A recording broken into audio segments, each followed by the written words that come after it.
Hi, everybody. So I'm Addison James. You can call me Addison. I'm your instructor.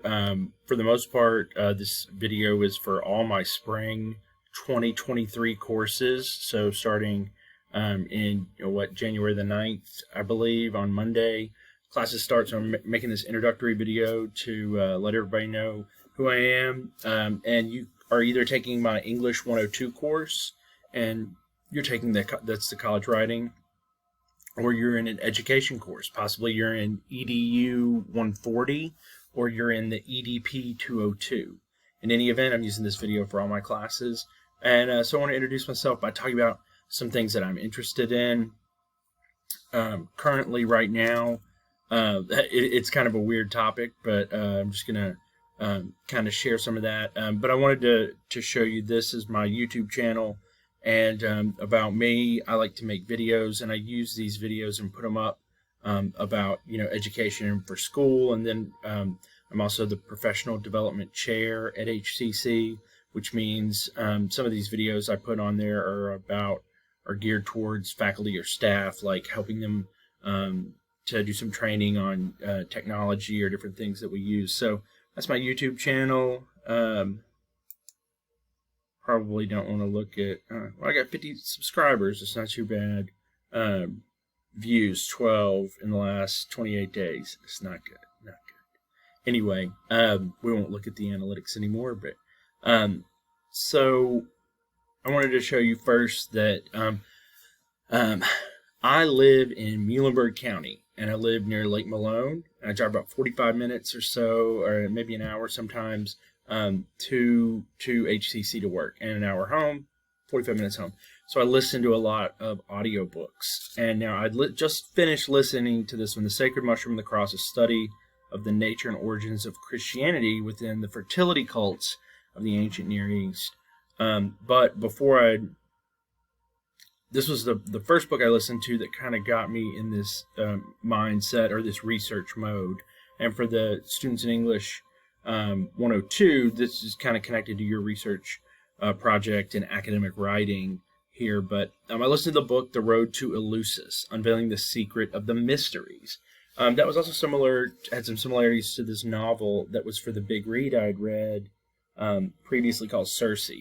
And I making these connections, and this is like Eleusis, the Eleusinian mysteries, are like a mystery cult, a Greek religion, back in the day. And so anyway, that got me, I'm listening to this audiobook, and I thought it was really good, and I started reading some additional information.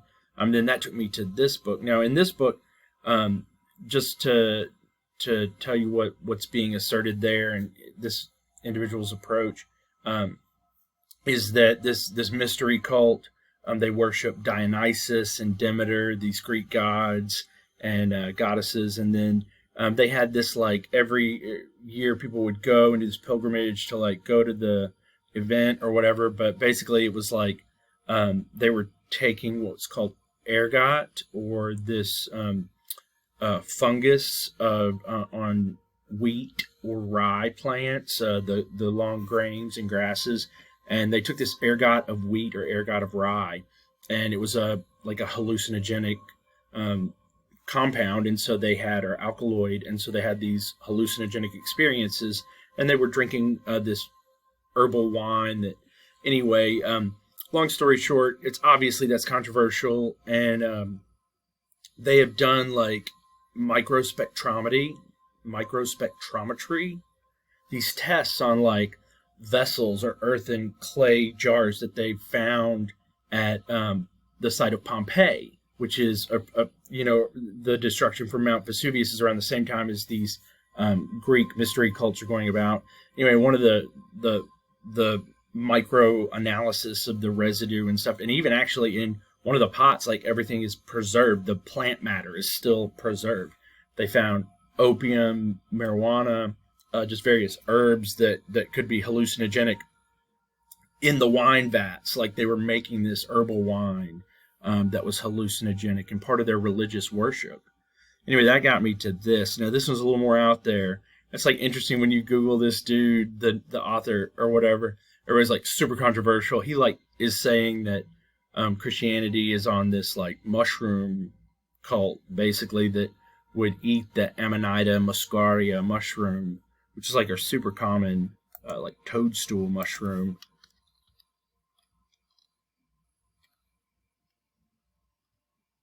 How do you spell it? Oh. Amanita muscaria with Y. See, there it is.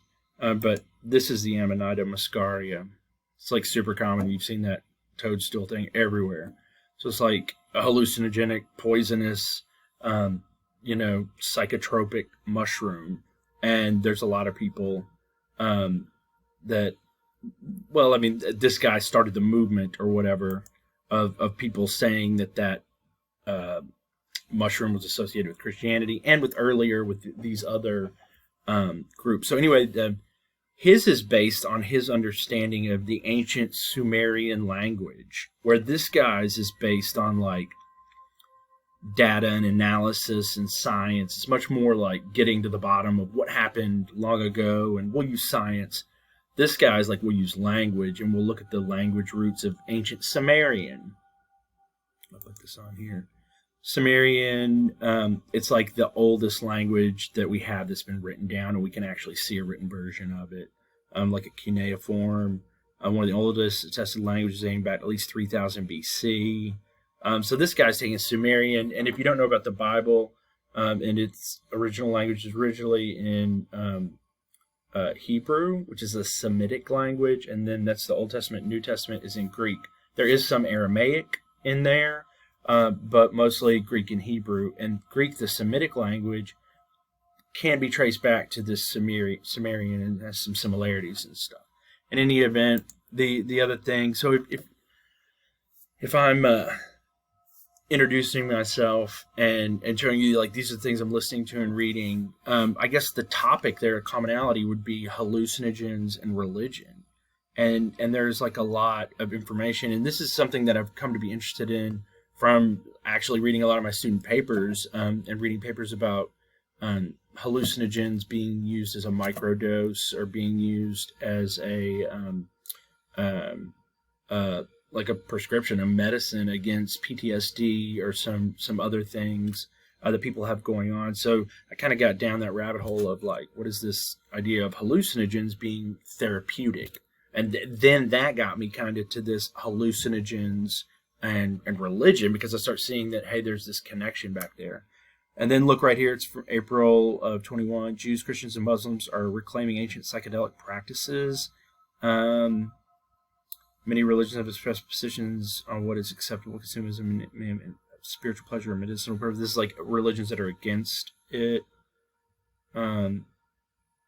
So anyway, there's no good evidence that psychedelics can change political or religious affiliation.